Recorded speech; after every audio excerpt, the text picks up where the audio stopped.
This is a video I've wanted to film for a really long time.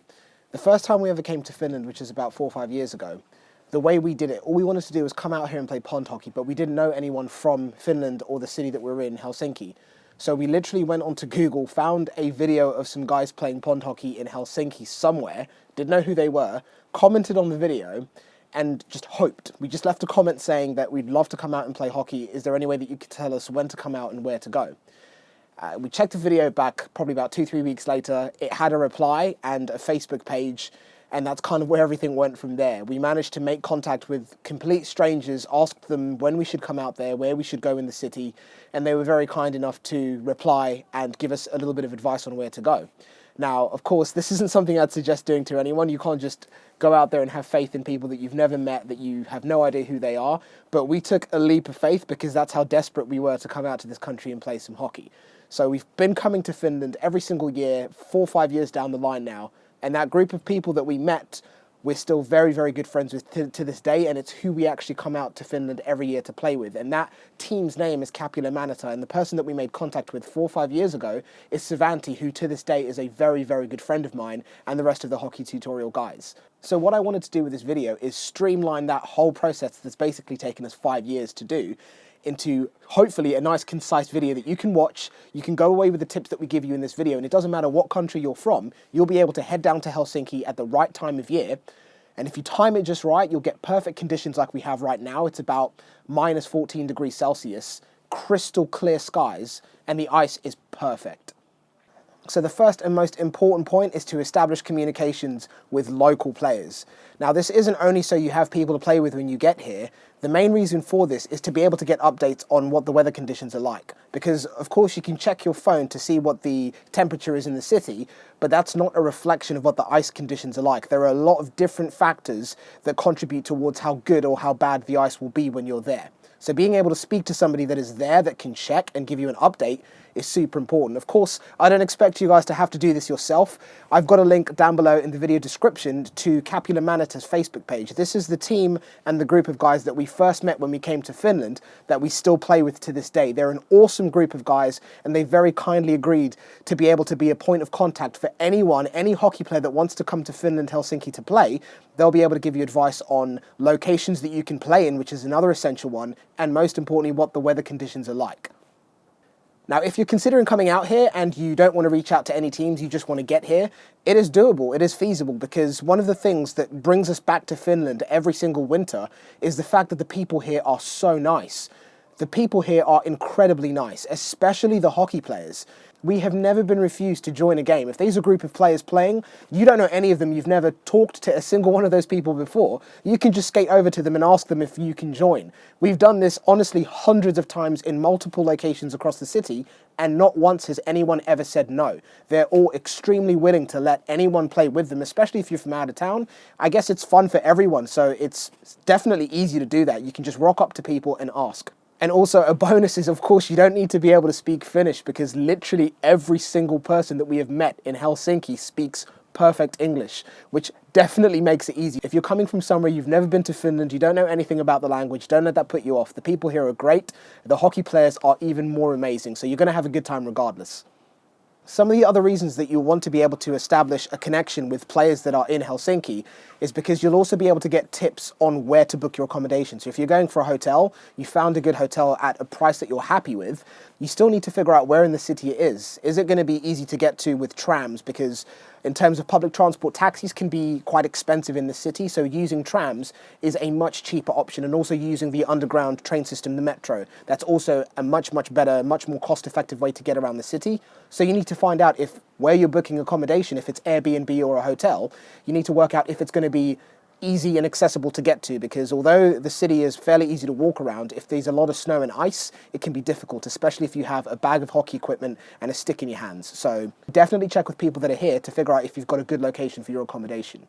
Of course, local players will also be able to give you advice on which locations to hit up. In Helsinki, there's an option of natural locations that you can skate on, like the lake that we're at right now, or ponds, or even the sea ice is an option.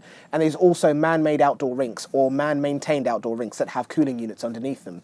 Now, the good thing about those is that they're a lot more flexible with the weather conditions. So even if it's quite warm, you'll still find those out here, and they tend to be in Helsinki for quite a long time compared to the natural ice, because obviously that requires the weather to cooperate to make sure that it's there. Some of the places here are open throughout the day, so especially the ones that are man-maintained, that have coolers at the bottom of them. Now, these places are normally maintained by the city, so they get zambonied, a lot of them, so the ice conditions are incredibly good, but you need to find out when they're open until. A lot of these places open during the morning and are also open at night. They have floodlights, so you can play depending on where you are, even up to like 10, 11 o'clock at night. But again, you need to be able to check to make sure that you get to a location that you're going to be able to play in. And we'll also put some links down below in the video description to some man-maintained rinks where you'll be able to check the scheduling to find out what time they're open, what the ice conditions are like. And you'll also find a few natural ice locations as well that share information about what the ice thickness is like and if it's going to be suitable to be able to be skated on. Because some of these places are actually maintained by people. They're checked to make sure they're safe, just like the place that we're in right now. From there, it's going to be the equipment. What equipment should you bring? Traditionally, you're going to want to bring your skates, of course, your gloves, stick, and a helmet. Now, although a helmet isn't essential for pond hockey, better safe than sorry, so I would suggest bringing a helmet. Most of the people that play pond hockey out here don't really use full equipment. You might have a couple of players that will use shin pads or leg pads, but that's really about it. Now, another big tip is packing your equipment. If you're coming out here with 2 or 3 of you, I'd always suggest that you use one large hockey equipment bag. So you put all of your skates, your helmets and stuff into that bag. It better protects all of those pieces of equipment, because if you put them in smaller bags, there's more chance of them getting damaged as they're being thrown through baggage. With your sticks, I'd suggest having one stick bag that everyone puts their sticks into. You can choose to put bubble wrap in that, but I've never really had a need to do that. My sticks have always arrived at the other end pretty safe. I would suggest, before you put them inside the stick bag, to tape at least 2 or 3 sticks together, because that makes them a lot stronger. So when they're getting pushed through baggage, there's less chance of them getting broken. Another big tip is when you have one large equipment bag, I'd also really suggest having smaller bags inside there with your clothes, and also possibly smaller empty bags for you to be able to put your equipment into, so when you're moving around the city, you don't have to carry around that massive bag. So if you have like a backpack you can put your skates into, Pacific Rinks pond packs are essential. Shameless plug, but they really are. They make life so much easier when you're trekking around a city with skates, gloves, helmet, stick. So if you can get one of those, if it is within your budget, definitely pick one of those up. It makes life so much easier. Another essential point is going to be dress appropriately for the weather conditions. Now, this is a mistake I make every single year. I always underestimate how cold it's going to be and how much time we're going to be spending outside. If you're going to be wearing just trousers, make sure you have some underlayers or base layers that are going to help to insulate you and keep you warm, because when we come out here, we typically spend 10 to 12 hours outside, and it's going to be anywhere from -10 to -20, depending on when you're here. It could be colder, it could be a little bit warmer than that, but bear in mind that you're going to be outside for long durations. So make sure that you have nice gloves, a scarf, a hat. These are essential, and also some base layers. Another important point on the topic of packing your equipment is find out what airline you intend to travel with, because some airlines have allowances for sports equipment. You might find that the airline that you're going with might actually let you check in your bag, if it's just hockey equipment, without any additional charges, or your sticks. So this is something that you'll need to look into yourself to make sure that the airline that you travel with will give you the best deal to be able to get your equipment from where you are into Finland. Now, the next point is going to be what you intend to stay in. For me personally, Airbnb is my favorite, but you've got, of course, shared accommodation, entire accommodations, like having an entire apartment to yourself, and of course the option of hotels. It's just a case of weighing up how much you intend to spend. But the good thing is, I found that prices of very nice hotels, 4-star hotels, 5-star hotels in the city, tend to be reduced because it's the winter time, and people typically don't come to Helsinki on holiday in the middle of the winter. But if you're coming here for pond hockey, it means that you might scoop up a good deal. I tend to go for Airbnbs because I like to have an entire apartment, because it's more space. You get to have a kitchen, so you can go to a convenience store, pick up your breakfast essentials like milk and eggs and bread, and you can do a lot more with the space that you have. And if you're with a group of players, a group of friends that you're traveling with, it means that you're able to socialize much, much better in an apartment rather than individual hotel rooms. So that's definitely going to be an added bonus. And the good thing is there's a lot of flexibility with prices. You can go for high-end penthouses, or you can go for very, very affordable Airbnb options or hotels. So there's a lot of choice in the city. It's just a case of weighing up what you think is going to be best for your group. Now, on the point of accommodation and where you stay, this comes back to the first point, because you need to know where in the city to stay, so you're able to get access to trams, shops, bars, restaurants, if you want to be able to get to those kinds of things. So you need to be able to check with the locals that you've hopefully made contact with, where in the city you should be looking for Airbnbs and hotels, just to make sure that you pick a good location. The first time we came out here, we picked an awesome hotel, but it was a bit tricky to get to the outdoor rinks and ponds to be able to play, so it's definitely worth keeping that in mind. What we tend to do before we book anything is share the location of the hotel or the Airbnb that we're considering with our friends in Finland, and they're able to tell us if it's a good location to be able to get to all of the places that we want to go to be able to play.